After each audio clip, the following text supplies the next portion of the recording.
Hey, how's it going? I hope you're having a great day. You know, every once in a while when you look at statistics for real estate in a given geographic area, there is something that kind of jumps out at you, a seemingly small piece of information perhaps, that kind of takes you by surprise. That was the case for me recently when reviewing the Cornerstone Real Estate Association's MLS data for the region of Waterloo. And just as an aside, if you're really interested in delving into that report, I'll make sure to put a link to it in the description below. Anyway, the analogy of a hockey game is what came to my mind when reading this report. The headline, focusing on higher inventory and softer sales, told you where to find the puck, so to speak. But the information embedded in the report itself told you what's been happening away from the puck. And that is what was really intriguing for me.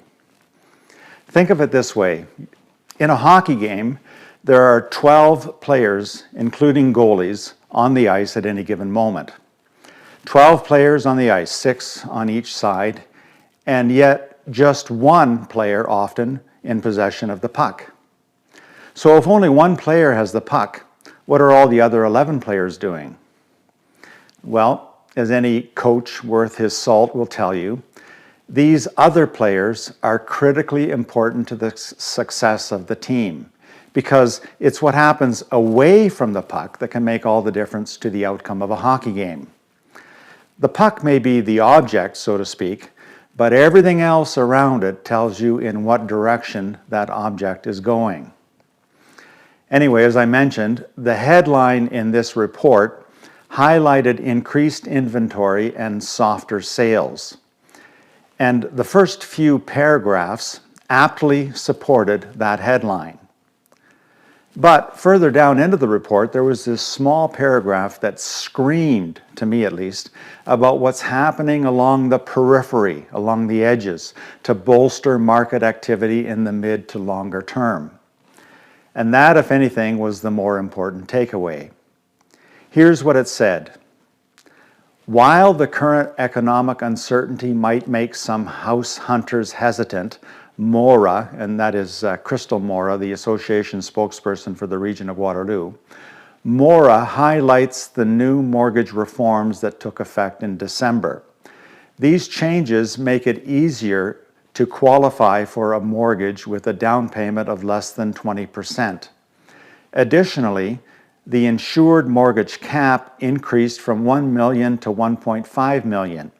And all first-time buyers and those purchasing new builds will be eligible for 30-year amortizations, which will help reduce monthly payments. End of quote. Now, there's a lot to unpack in that short little paragraph, and I would say that it's very interesting and an insightful analysis. But what does it mean for each of us?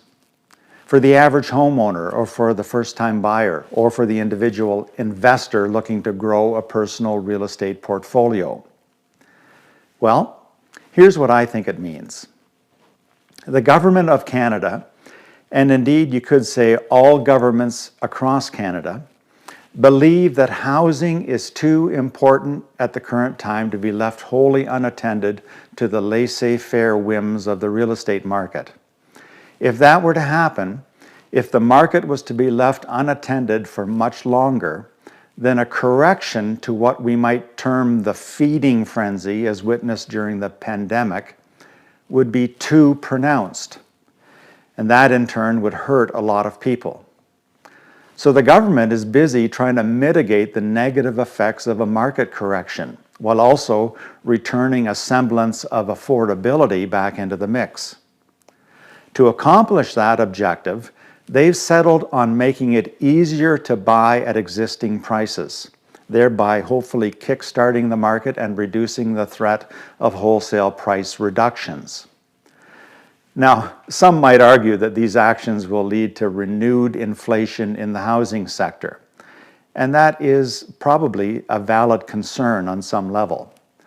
But obviously, the government, in this instance, being in the business of managing these competing risks, doesn't see that is the biggest threat at the present time.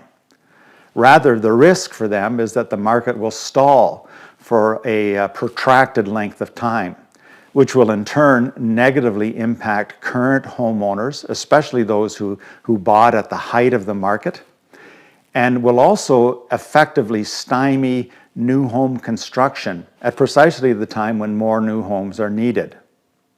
I think the government is probably right about this. That said, I would also argue that the collective interventions of governments over years and years, decades even, has led to this almost schizophrenic reactionary dynamic that we've been experiencing for the last several years. Remember, it wasn't that long ago that people were worried about never being able to buy a home given the dramatic increases in prices. And now, just a few years later, we've got the exact opposite problem. Buyers are sitting on the sidelines trying to time the market because they're worried that prices may tank and they don't want to pay too much. How crazy is that? I would argue that both of these perspectives, the insanely overheated, I have to act right now or I'm going to miss out perspective, and the waiting forever, sitting on the sidelines because I'm afraid to pay too much perspective, are equally unhealthy and not grounded in reality. The truth is, real estate, and I would say particularly residential real estate, is a necessity for everyone. People have to live somewhere.